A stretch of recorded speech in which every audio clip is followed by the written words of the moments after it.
एक वादा जो अधूरा था, एक रिश्ता जो पूरा होकर भी नामुराद था, और दो दिल जो दूर रहकर भी करीब रहने की जिद कर बैठे थे। ये कहानी है उन अधूरे रिश्तों की जिन्हें दूरी भी रोक न सकी और नजदीकी भी पूरी न कर सकी। अरुण 2 महीने पहले घर छोड़कर चला गया था। निशा ने उसे जाते हुए देखा था, जैसे उसके जाने के साथ पूरा घर खाली हो रहा हो। देव वापस तो आया था, लेकिन निशा की खामोशी ने उसके अंदर कई सवाल जगा दिए। एक दिन सुबह सुबह निशा ने नीचे किसी के कदमों की आहट सुनी। बालकनी में आकर देखा, अरुण खड़ा था, वही बैग हाथ में, उसी शांति से जैसे कभी गया ही ना हो। निशा के दिल ने बस एक धड़कन छोड़ दी, जैसे 2 महीनों की दूरी एक झटके में टूट गई हो। अरुण बोला, नया रूम नहीं मिला, मकान मालिक ने कहा यहीं रह जाओ, अगर तकलीफ हो तो मैं फिर चला जाऊंगा। निशा ने सिर्फ एक लाइन कही, नहीं यहीं रहो, बस ध्यान रखना। लेकिन ये ध्यान रखना ही वो लाइन थी जहां दोनों जानते थे कुछ भी वैसा नहीं रहने वाला। रात हुई, तेज तूफान, बिजली चली गई। निशा घबराकर बालकनी पर आई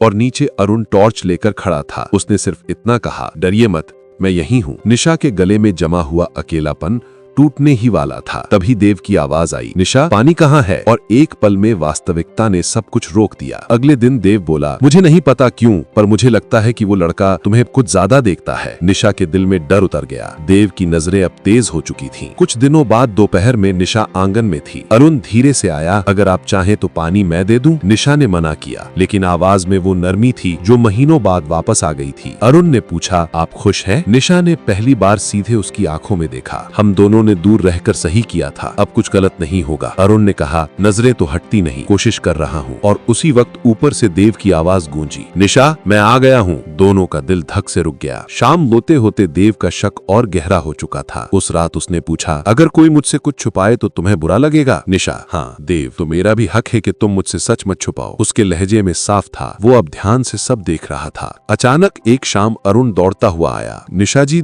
देव मुझे ढूंढ रहा था। वो गुस्से में था। उसने कहा, मेरी बीवी है, कोई पास मत आए, शायद उसने कुछ देख लिया है। निशा का चेहरा सफेद पड़ गया, धड़कनें तेज हो गईं, और तभी गली के बाहर मोटरसाइकिल रुकी। देव घर में घुसा। उसने अरुण को देखा, निशा को देखा, फिर धीमे लेकिन खतरनाक स्वर में बोला, हम तीनों को अभी बात करनी है और आज बहुत कुछ बदलने वाला है। उसकी नजरें अरुण पर थीं। निशा का दिल कांप रहा था। अरुण की सांसें तेज थीं और उसी क्षण महसूस हो गया, सच्चाई का तूफान अब किसी को भी बख्शने वाला नहीं है।